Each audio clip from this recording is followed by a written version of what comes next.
Welcome, everybody. My name is Blair Fix. I'm talking today with Erald Kolasi. I am a blogger, I guess you'd call me. I'm a political economist, but I blog now mostly at Economics from the Top Down. Erald, do you want to give a quick summary of Yeah, absolutely, you? Blair. Thank you for having me on your channel here. And so I'm a writer focusing on economics and energy technology, ecological dynamics, how it all comes together, what it all means. And I recently just had a book published in February of this year called the physics of capitalism. So happy to be here. Great book, by the way. I participated in the book launch, which was fun. Good. And for some context, I'm Canadian. I am in Edmonton, Alberta, and Errol, are you still in DC, the DC area? In the DC area, yeah, I live in Virginia, just outside the DC area. All right. So, by the standards of the current administration, we are enemies, but we'll get there. So, let's talk about just the whole upending of the world order, I guess you'd say, that's been with us since World War II, Bretton Woods. The U.S. Neoliberal world order is just being rewritten. We don't know where it's headed, but we know that Trump is dead set on destroying the world order. Um, what are your thoughts? Just big picture, what's going on? Yeah, so I think big picture, what's going on, as I argued in an article that I recently submitted to a magazine called, Imperial Grand Strategy and Global Trade Dynamics, is that the ruling classes within any imperial order, they'll tend to embrace free trade when they're at the top of the world system. Think Britain in the middle of the 19th century, right, when there was a lot of a huge push for free trade, for removing tariffs on manufactured goods, which is a place where Britain had virtually no competition in the middle of the 19th century because it was an industrial powerhouse. And then, as the 19th century rolls on, in the early 20th century, you see the rise of Germany and the United States, and then Britain sort of begins to be a little bit more wary about free trade, right? And you're seeing the same thing with the United States. After World War II, the United States was the world's dominant manufacturing powerhouse because much of Eurasia lay in ruins. I mean, it was destroyed from the war. So America was kind of like the only game in town. And we embraced free trade at that point too, because free trade practically meant that American manufactured goods would flood other countries that had no, realistic competitors at the time, right? So free trade was great for the United States. And then what you see as the 20th century goes on and as foreign competition catches up, right? Especially the rise of Japan and Japan's auto industry and Japanese cars start flooding the American markets by the early 80s. Then you start to see the American ruling classes sort of become much more apoplectic about trade. And you see the Plaza Accords in the middle of the 1980s, which are designed to essentially get Japan to strengthen the yen against the dollar so that Japanese exports become less competitive. Now, people debate how much of an impact that had on the Japanese economy, but nevertheless, it's a sign from was a sign from the Reagan administration and the ruling classes more broadly that the international trade system isn't working for America anymore, right? And it's actually during this time in the 1980s that Donald Trump starts talking about tariffs, right? So Trump's been talking about tariffs his entire life, and in the 80s he wanted to put huge tariffs on Japan, and so he's gone on and on about tariffs for decades.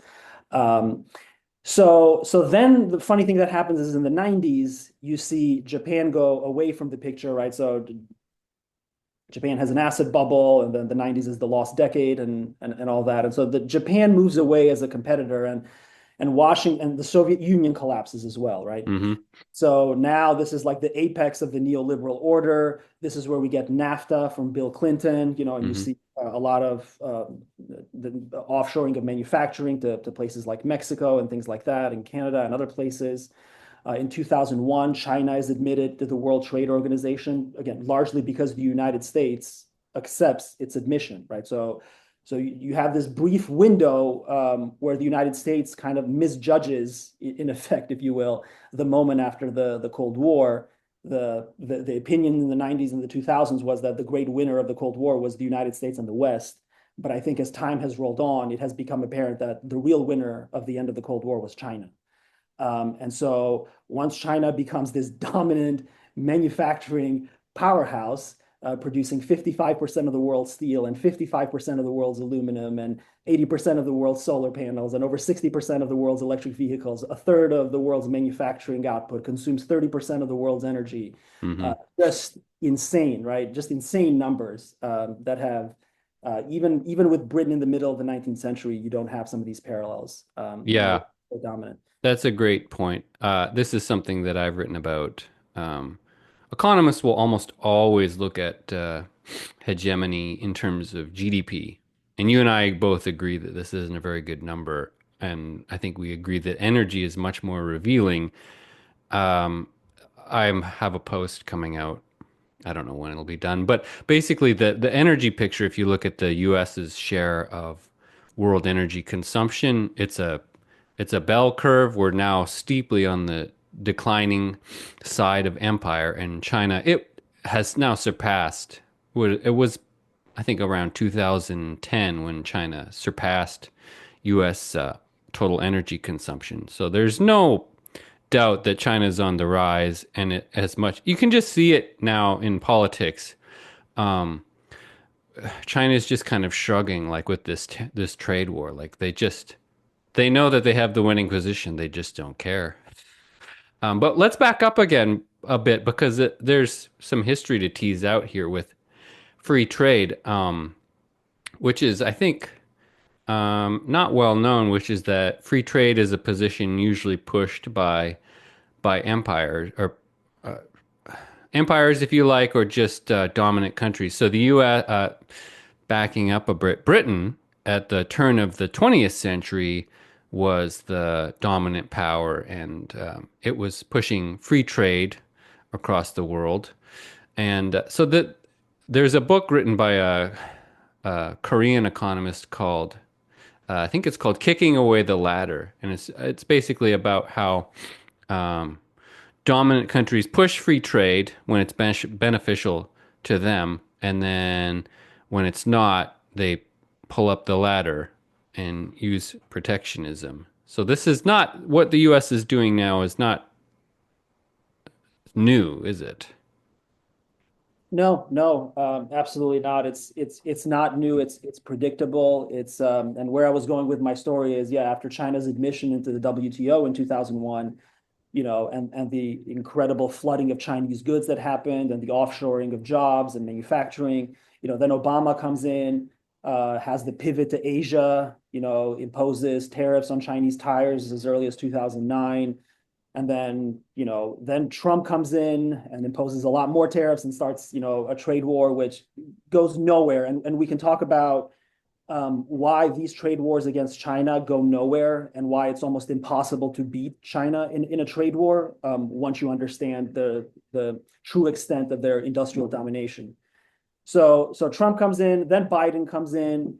Biden continues a lot of Trump's tariffs, actually. And in Hmm. fact, he extends, Electric cars. amplifies, yep, 100% tariff on electric vehicles. That's right, to protect the American domestic EV industry. So now it has, at least at the highest levels of the ruling classes, it has come to be, an accepted position that the United States needs to do anything and everything in its power to slow down China's rise. The problem is that a lot of the steps that they're taking have turned out to be highly ineffective and have actually backfired, right? Like the attempt to cut off China from advanced semiconductors. Well, all that happened is China then just invested enormous amounts of money into developing its own semiconductor industry.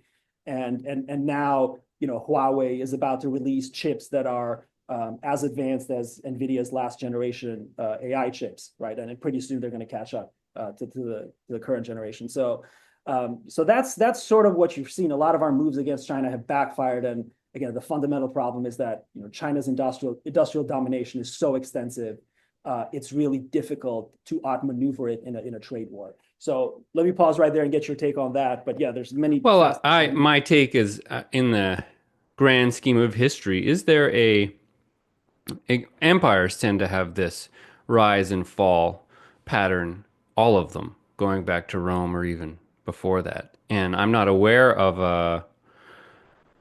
a coherent policy that once you're into the decades of decline, and this is relative decline usually, it's often not absolute decline, it's relative decline against other rising powers. I'm not aware of policies that have ever stopped this decline. Are you? Uh, uh, the short answer is no, except going to outright war, right? Yeah. The war is so, a canonical example that I could bring up is the rise of the Dutch, the Netherlands in the 17th century. Uh-huh. It's astonishing. In the 17th century, the Netherlands was a major global trading power, and they had a bunch of colonies in Southeast Asia and in other places. Um, and then, countries like England and Spain got very jealous and angry at the power and wealth that the Dutch were accumulating. And so there was a series of wars in the 17th century and the 18th century.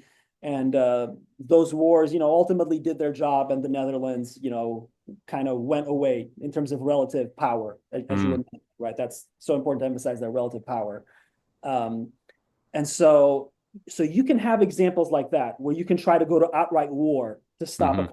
rise, right? And that may or may not work, right? It's not guaranteed to work. It can work, but it can also fail. And you can argue, for instance, that that's what the fascists tried in the 1930s. Hitler was particularly insulted at the lack of German empire, I think, and the fact that the British had historically had naval dominance. And of course, that didn't turn out well for Hitler in the long run. Exactly. Yes, that's a good example, right? Yet Germany trying to restore his hegemony through military force in the early 20th century and coming up short. So And it's interesting.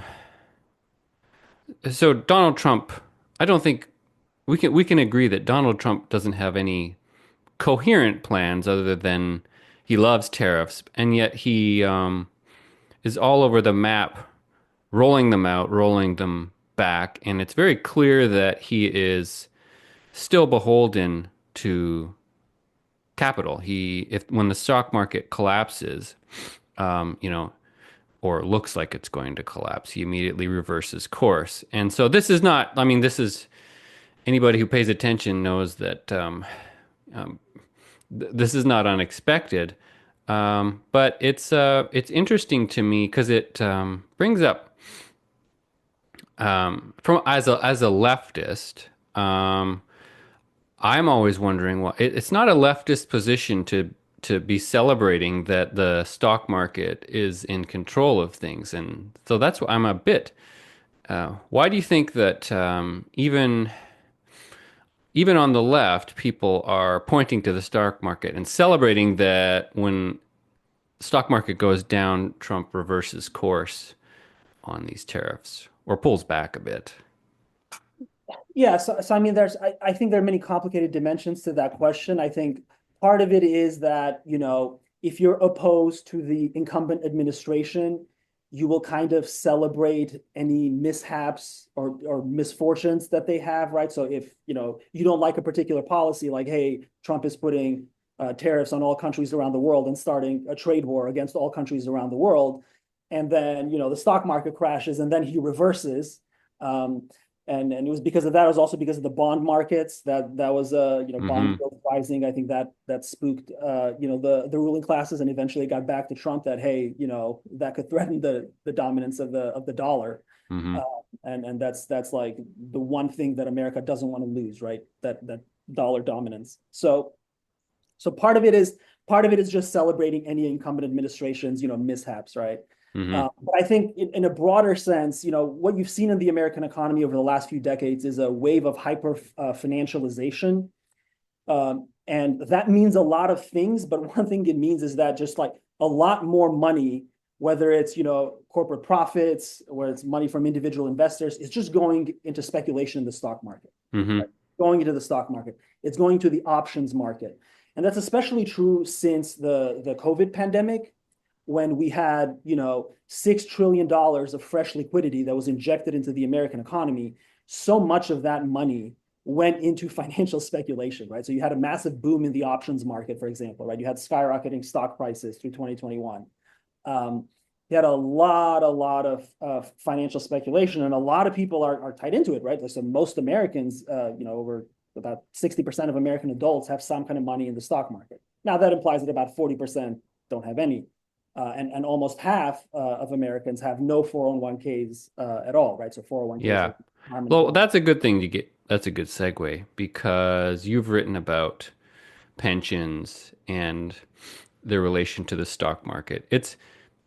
In a sense, it's a real tragedy that we have moved towards this model where pensions are tied to stock market returns because it basically um, it means that workers are there. There's a contradiction in the class struggle in the sense that workers are typically opposed to capitalists or profit making because the more profit a corporation makes, the less of that goes to wages. And yet, workers are now, through their pensions, many of them, uh, invested in the stock market. And this leads to just bizarre contradictions where workers lose their jobs when hedge funds or private equity starts making decisions which the workers' pensions are themselves invested in. Do you want to elaborate on that? Yeah, absolutely. And this comes up in so many ways. Now, I'll talk about pensions and that paper that you mentioned, but Hmm. like even just things like stock buybacks, right? So Yep. so much of corporate earnings go into stock buybacks. And when corporations spend vast amounts of money buying back their own stock and therefore creating artificial demand for it and jacking up the stock price, you might think as an investor, wow, that's great. But the problem is, as a worker, that's money that the corporation is not spending towards raising your wages and benefits, Hmm. right? It's money that it's not spending towards workforce training or just any other kinds of investments, right? So this is part of what I talked about, hyper financialization. Stock buybacks are a great example. Dividends are another. There's many examples, right, of how just a lot of money, instead of being invested in quote unquote the real economy over the past few decades, it's just gone into financial speculation, right? Just to drive up stock prices because for CEOs, their compensation packages are heavily dependent on the value of the stock price, right? Hmm. So for the ruling elites, they need to send the stock price up because then their compensation packages go higher and higher. So that's sort of like kind of what's driving it. And yeah, it means a lot of underinvestment in common people. And for pensions is another areas where it comes up, right? People think that if you have a defined benefit plan, um, you know, that you're kind of like immune from the stock market because the money that you'll get paid out once you Do you want retire. to just briefly describe what that means? Defined benefit. Yeah, absolutely. So the two basic kinds of pension plans, and I'm simplifying here, right, are a defined benefit plan and a defined contribution plan.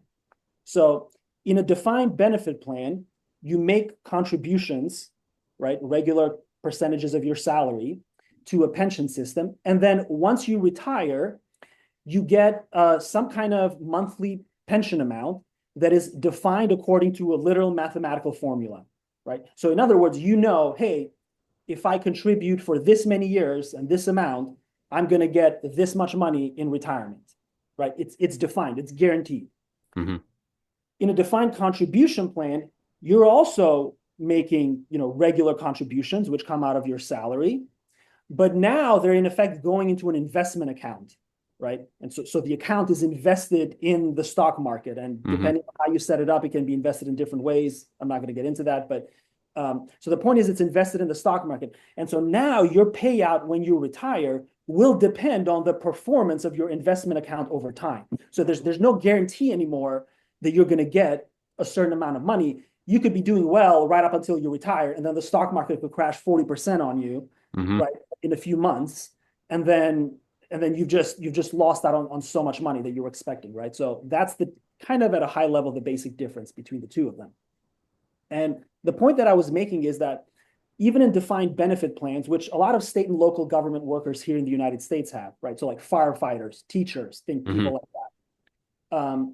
So even those plans, the majority of their revenues actually come in from investments. So the majority of the benefit payouts, sorry, Yeah. actually come in from investment returns. They're not Yeah. coming from the contributions, right? It's been estimated that over 60% of their total value is coming from investment returns. So it just goes to show you how even if your account directly is not invested in the stock market, nevertheless, when you make these contributions in a defined benefit plan, they're going into a pension fund, which then a pension manager is putting into the stock market. And then those returns are absolutely critical towards funding the actual benefit payouts that you get in retirement. Yeah, absolutely. It's very similar in Canada, obviously. The big picture here that I think about is that there's fundamentally a lot of confusion about pensions, and because people get confused by the accounting.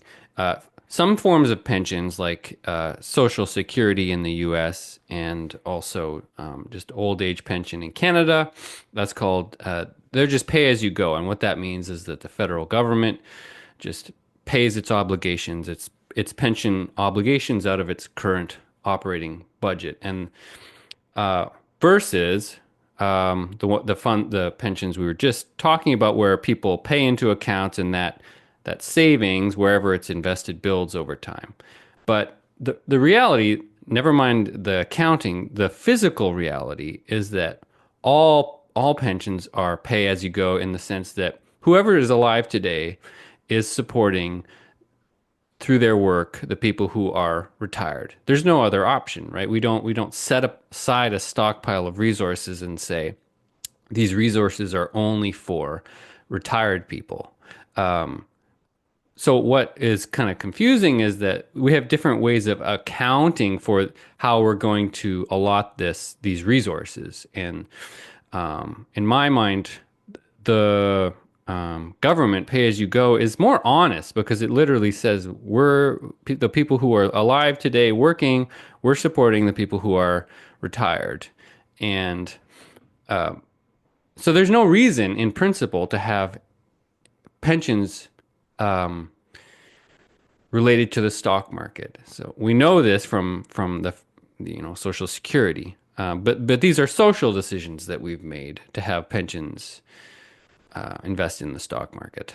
Yeah, yeah, and it really hurts workers in the long run because whenever you have these market crashes and the capital accumulation of the system is threatened, what legislatures then what politicians tend to do is they tend to reduce benefits for workers, right? They tend to reduce benefits in the future, but sometimes even for people that have already worked but may have not fully vested in their plan yet, and there's all kinds of like little gimmicks that you can do to reduce your pension obligations, right? So that's how it hurts workers, is that because now you're so dependent on capital accumulation to fund your pension obligations, whenever that regime of accumulation is threatened for whatever reason, then Hmm. you're going to take a hit to the workers, right, by cutting their benefits. And it happens in state after state in the United States. And this is one of the points that I made in that paper that you cited. Right. It's a very common phenomenon, right? It's just one of many ways that being tied to this regime hurts common people. So continuing this talk about pensions, and elites kind of upending the real world. Elon Musk recently, among all the other things he's been doing at the federal government, has characterized Social Security as a Ponzi scheme, which is just kind of mirror world, the inverse of reality. Do you want to comment on that?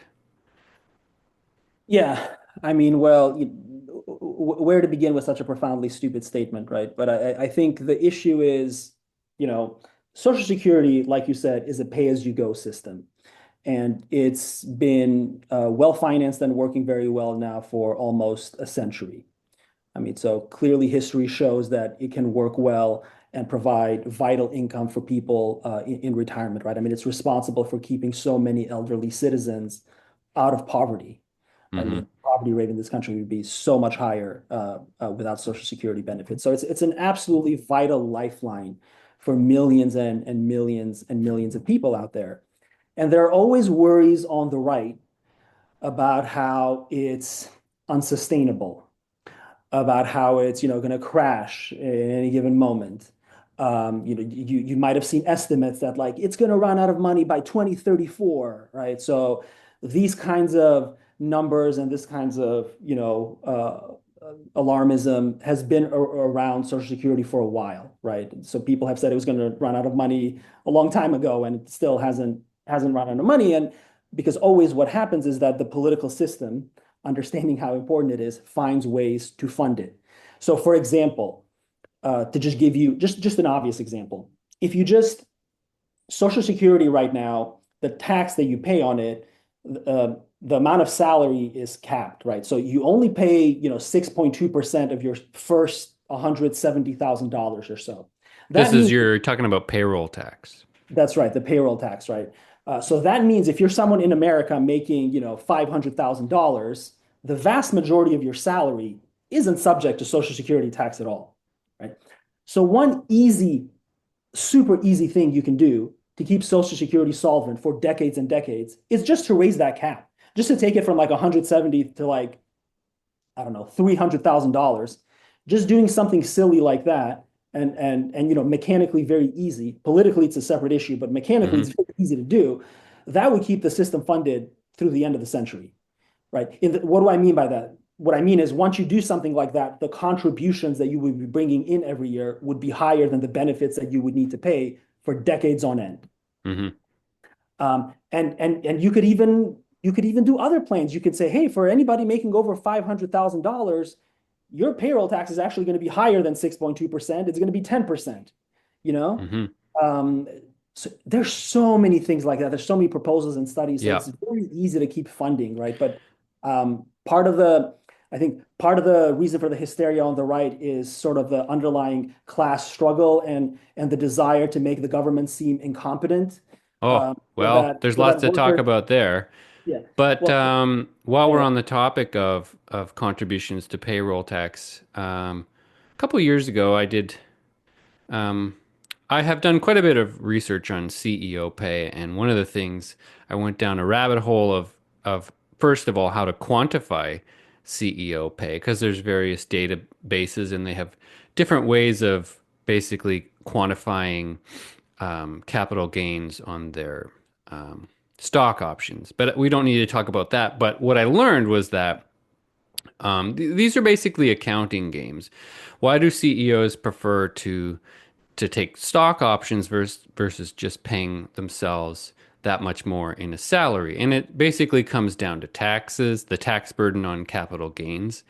And this is historically, these are political decisions. What counts as a capital gain, and also what's the tax rate on capital gains. So that, for example, there's no reason in principle that the government couldn't treat stock options like it does salaries and make you pay into a pension or Social Security on stock options. That there's no fundamental reason. This is a political decision, right?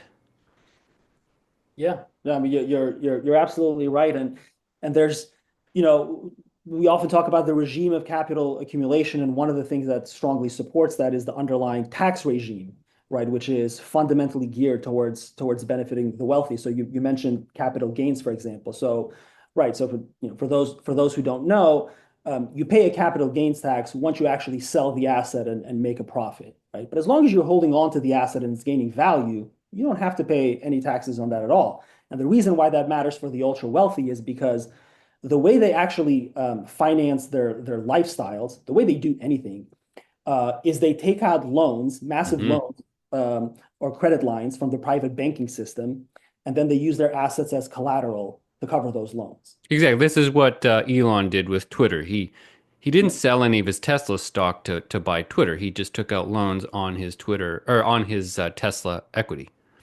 Exactly. Yeah, exactly. I think 2021 or something, he took like $50 billion dollars, or he Hmm. put up like $60 billion dollars worth of Tesla stock, Hmm.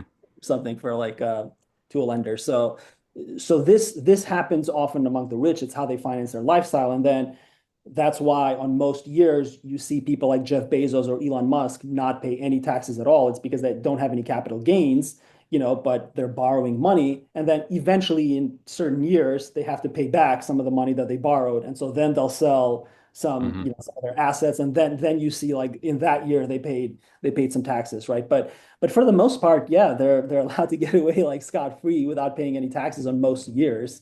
And that's how they're able to do it because the capital gains only apply to once you sell an asset.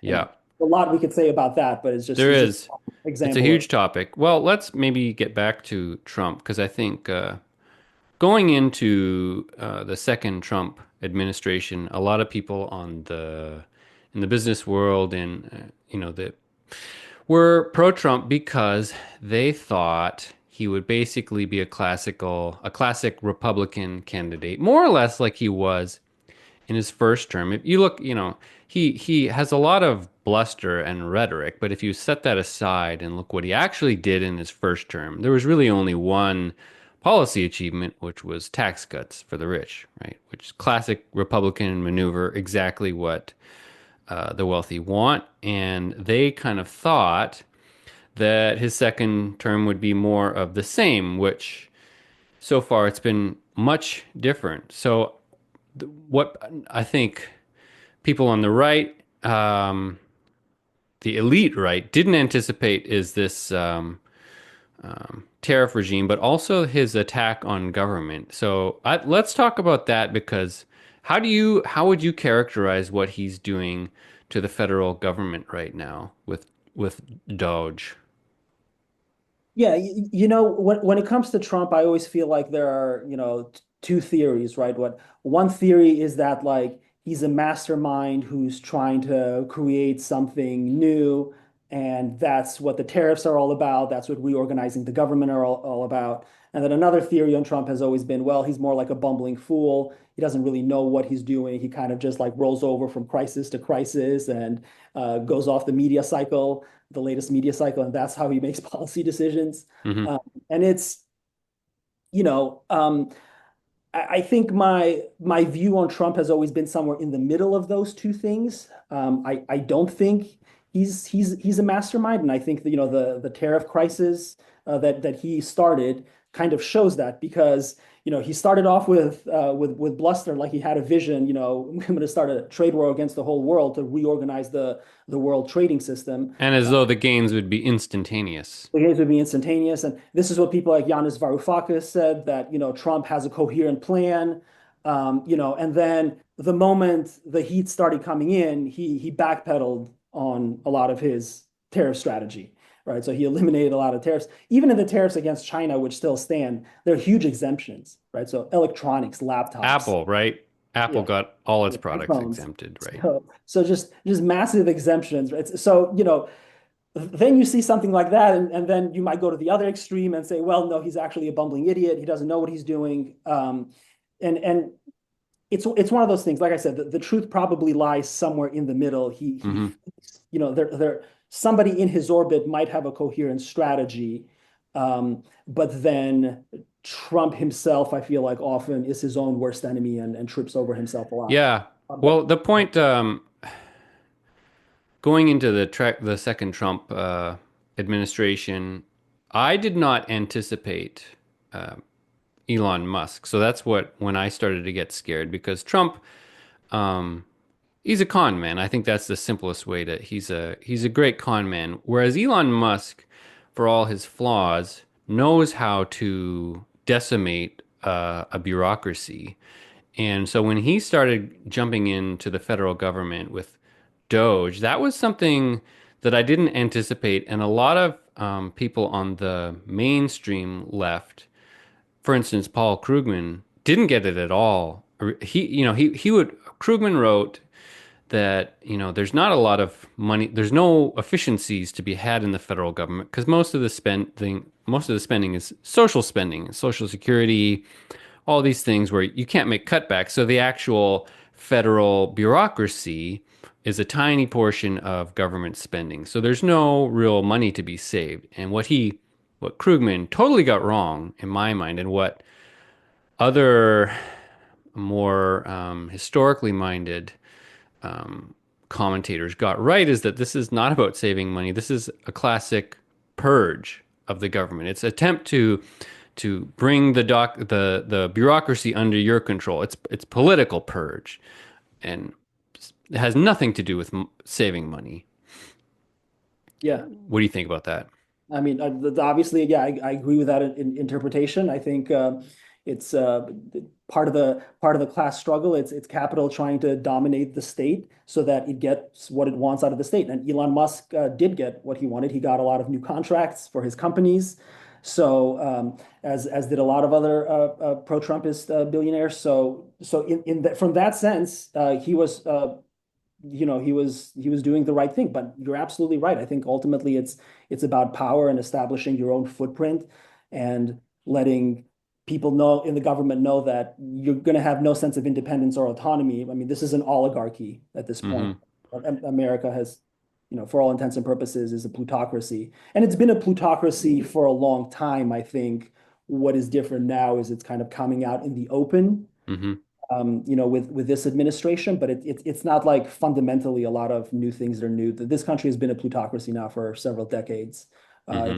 It's the government is just works at the behest of the rich and pretty much ignores everybody else.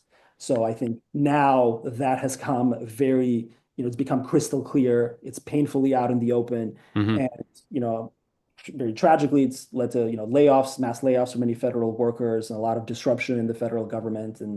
Um, and Doge, you're talking about Elon Musk coming in and overturning a bureaucracy. But part of what he also highlighted, I think, with this is how incompetent the private sector can be, because Doge was enormously incompetent.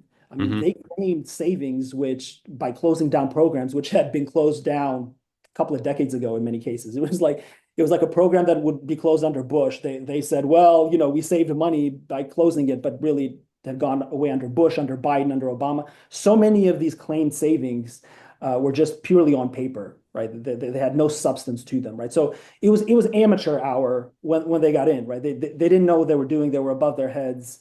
But the damage that they've done is very real, unfortunately.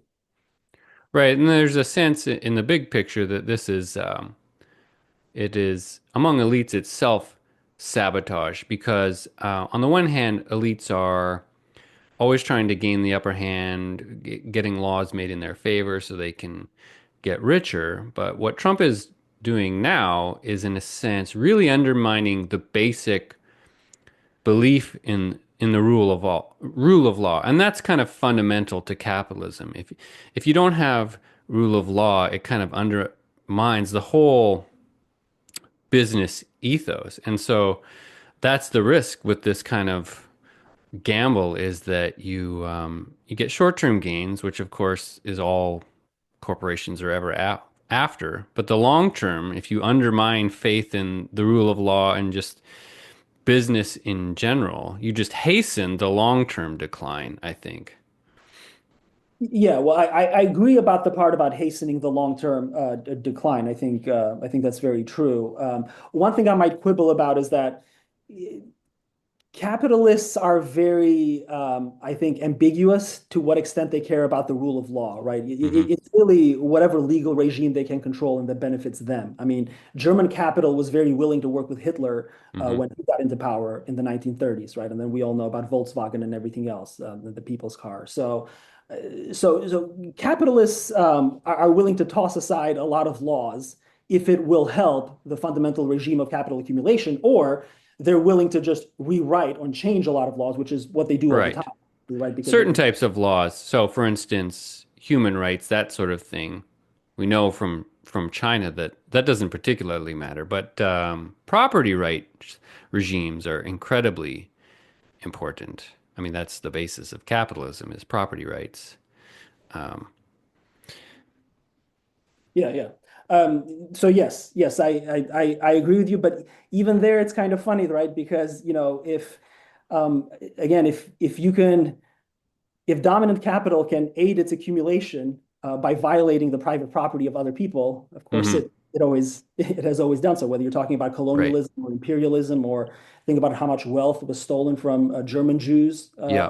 under Hitler in the 30s and the 40s. Well, this So is Jonathan Nitzan and Shimshon Bickler's main idea, as I see it, is that capitalism is capitalists are always after differential gains. Historically, this has come with economic growth, probably just because of fossil fuels, but they don't really care about that. You can have differential gains on the downside too. So and that gets really nasty where people are just trying to, as society heads south, you still have the rich trying to get a bigger share of a shrinking pie, which is just a dystopic worldview. Yeah, yeah, and that's I'm afraid the phase of terminal decline that America is in right now. One of the scholars I've often thought about in this phase of American history is Emanuel Wallerstein, right? hmm So the great Yeah, world systems. Yep. world systems theory. And what I liked about him is he predicted all the way back in the 1970s that both the United States and the Soviet Union were heading for decline. Now, in the Soviet Union, he turned out to be right a lot faster. But I think he also got the long-term story of the United States right. And yeah, and I do think, when empires do decline, it's not pretty until you settle to some kind of more stable equilibrium. That doesn't mean there can't be positive benefits from it, right? hmm So, if imperial declines means the weakening of concentration and power for dominant capitalists and dominant classes, it could be good for workers, right? At least for many workers. So but on the way down, it can be very rough for everybody. And even the stock market, right? So I think the stock market going down is great for a lot of people, but then for a lot of people who have money into it, there's a wealth effect, right? So if the stock market crashes, you don't feel as wealthy, you don't spend enough money, that can lead to worse economic activity. So it's just right now, I think it's just a mess where we're at, Yeah. and Well, back there's no on place. the topic of the stock market. Uh, One of the interesting ways of understanding the stock market is to compare, say, the value of the S&P 500 to workers' wages. And this is, again, something that Jonathan Nitzan and Shimshon Bickler have done. They call it the power index, the capitalist power. And we're at an all-time high. We're very close to an all-time, no, we are at an all-time high for the S&P 500 index to US wages, which basically means that there's been no point in US history where capitalists have been so powerful and workers have been so weak. And when I saw Trump just blustering into this tariff regime and the stock market collapsing, I thought, oh, we might be entering a new era where the stock market is gonna decline long term, and that reshifts the balance between workers and capitalists. And fundamentally, for the very, very bottom, where the workers who are so poor essentially that they have no money in the stock market of their own and maybe even no pensions there. That's a tremendous rebalancing. Now I'm not so sure, but that's important to understand that the stock market going down is in many ways a good thing. The stock market is not the economy at all. Yeah. Yeah, and that's absolutely right, and that is absolutely right, especially over the past few decades. Like I talked about, the rise of neoliberalism and hyper-financialization. Um, a lot of so take stock buybacks, right? This is a story I always come back to. For much of the 20th century, it was illegal for a hmm corporation to buy its own stock in the United States, right? And then Reagan comes Because in it and is just blatant like it's fraud. stock manipulation, right? Yeah. It's just obvious manipulation when you Yeah. buy your own stock, so you can just jack up its price. Duh. Um, so, so it was illegal, and then in the 1920s, Reagan comes along, the SEC changes the rules and relaxes the rules, and then then you have this wave of speculation that starts in the market under Reagan. Greed is good, and all of that for Wall Street. And so you see, stock valuations go up, but they don't really reflect anything fundamental, quote hmm unquote. This is always an old issue in the stock market, right? To what extent do stock prices movements reflect fundamentals in the economy? Well, they reflect the fundamental of corporate earnings, that's for sure. Corporate earnings have just gone north for 30 decades. Yeah, yeah, corporate earnings, and then of course the problem is that those corporate earnings are not then being reinvested into workers; they're being No, reinvested into jacking up stock prices even more, and paying uh, CEOs more. Yeah. leading to that differential that you're talking about, right, in the power index. So yeah, so I think the fundamentally the power dynamics right now are uh, like you said, the worst they've ever been. Capital is fully in charge. Workers are basically getting screwed. They're getting nothing. Yeah. They're getting really little compared to what we used to get decades ago. So it's a major problem, and I don't know where it goes in the long run, right? I think there's just we're in a transitional phase, and who knows what's going to happen. Well, yeah, I nobody knows exactly, but one of the ways that I understand what's happening right now is Peter Turchin has written a lot about um, conflict between elites and long-term history of the U.S. viewed in that picture. So it's very clear that we are now in a there's a huge schism between the political class, and that's been building for 40, 50 years. So when Trump was elected, people talked about this vibe shift, which I hate the word, but it seemed for the first, let's say, month of his administration that the far right was just basically ascendant and that the country had just completely shifted.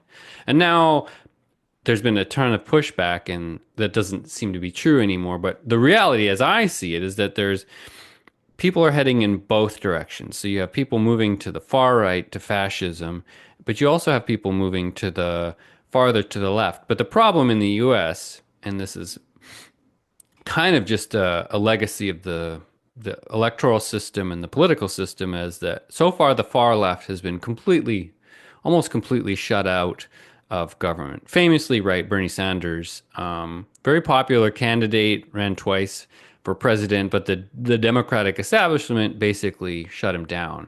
So we don't really know what would have happened, say, if he had gotten on the presidential ticket. A lot of people think that maybe he could have won. So what's basically happening is that there's no middle anymore.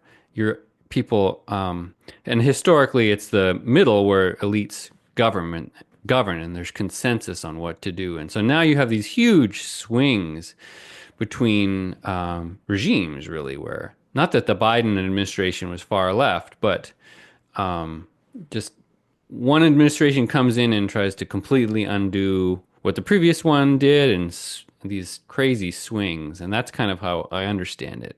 Do you see Yeah. any hope in the left kind of gaining the upper hand at all?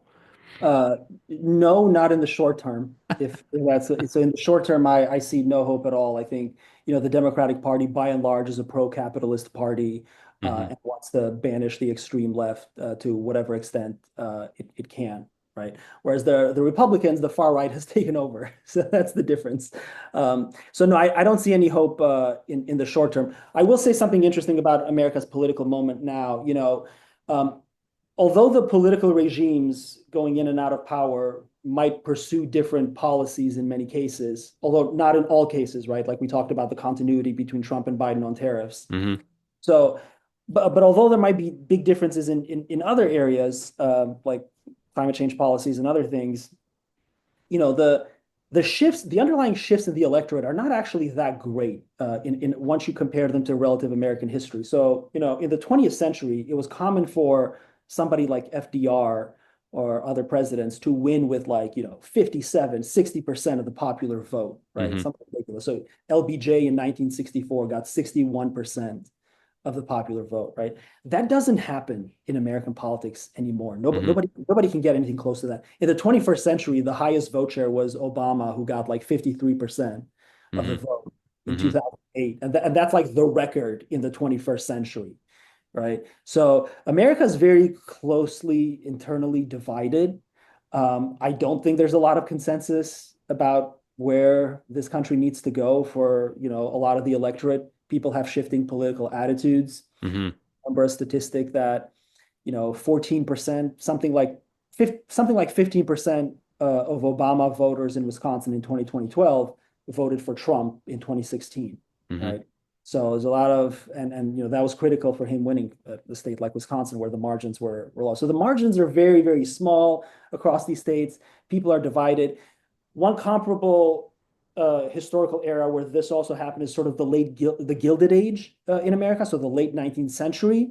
This is kind of like that. In the 19th century, after the Civil War, a few decades after the Civil War, we also had a closely divided political situation, and it took a while for that system to unwind, and eventually after the Great Depression, you got FDR and the Democrats, and they changed a lot of the country. But my worry is that, right, America right now is in this kind of like uncertain moment, Hmm. and the only thing that's really going to get us out of it is some kind of major, I don't know, historical crisis or something like that. Do you think that there will be any shift in the political spectrum of the parties? What I'm talking about is historically, so I'm a Canadian, and but even a lot of Americans don't know that the Republican Party went through a shift in where it sits on the political spectrum because it was created largely to oppose Southern slavery, was the party of Lincoln, but then in the late 19th and early 20th century, shifted to be the party of the right. And now what's happening today is very interesting because in terms of votes now, the working class, the poor working class are now voting for the Republican Party. But the problem is that, well, what's happened now is that the Republican Party has positioned itself as the party of the working class, and that really happened with Trump. But the problem is, right, that the policies are still aimed to screw the working class. So there's this, it's basically just propaganda. Do you see any possibility of a true shift in that where the Democrats become the party of the capitalist class and Republicans actually become a progressive party? Do you see any possibility of that? you know, Anything's possible in politics, right? I Mm, mean, there have been major shifts, obviously, in American history before. Democrats at one point used to be considered the conservative party, and were against Reconstruction, after the Civil War. And so I suppose anything is possible if you're willing to wait long enough, right? Like a yeah. century. So who knows? But I will say, like you said, that yes, the Republican rhetoric is become more and more pro working class, but the policies aren't there at all, right? Like tariffs are not going to bring back industrial manufacturing to the Hmm. United States. You're not going to get. Trump thinks that he can replicate William McKinley's strategy, from the late 19th century, put in a lot of tariffs, but America now is a very different place, right? Our relative labor costs in the world are much, much higher. Hmm. So an American manufacturer can easily shift their manufacturing to a country with cheap labor and bear, a few percent higher in tariff costs and still produce there rather than come to the United States where they're going to face so much higher production costs. Um, and obviously, it's going to hurt the bottom line. So the tariff strategy, the way Trump is doing it, I mean, is not going to bring back American manufacturing. It's not going to Right. bring back high paying jobs. And even if you brought them back, then there's the issue of political economy, right? Are they going to be unionized jobs? Well, that's a great point because this is something that Robert Reich has been making this point that there's nothing inherent to manufacturing that makes it pay well. It's just historically these manufacturing jobs were heavily unionized and therefore had great bargaining power and they paid well. And the situation in the US now, unions in the private sector have effectively been killed off. So unless these manufacturing jobs, if they actually do materialize, unless they're great union jobs, they're going to pay crap. They'll be terrible jobs, right? Yeah, yeah, exactly, exactly. So there's no guarantee that it's really going to benefit the working class at all, even if they do come back. And we could go into so many other things besides tariffs and trade strategy. We could go about taxes, like you said. I mean, look at the tax law that they passed in 2017. It was basically a Hmm. boggle for the rich. So you could go for example after example after example like that, right? The Hmm. the rhetoric has changed, but the policies are still corrupt and ineffective. Hmm. Well, as a Canadian, I should point out that one one of Trump's most consequential effects has been to upend Canadian politics. So, for 2 or 3 years now, the Liberal Party, which is historically the governing party, has been just tanking in the polls, which means we were headed for likely a conservative government. But since Trump started to talk about the Canada as the 51st state, that has just completely upended that decline, and people have basically decided that we need to elect a Liberal Party. So this is all it's upended Canadian politics in the sense that clearly the electorate in Canada is not happy about going down the Trump road. Now it's not like the Liberal Party is radical at all; they're centrist, but it's very interesting. So who knows? The election is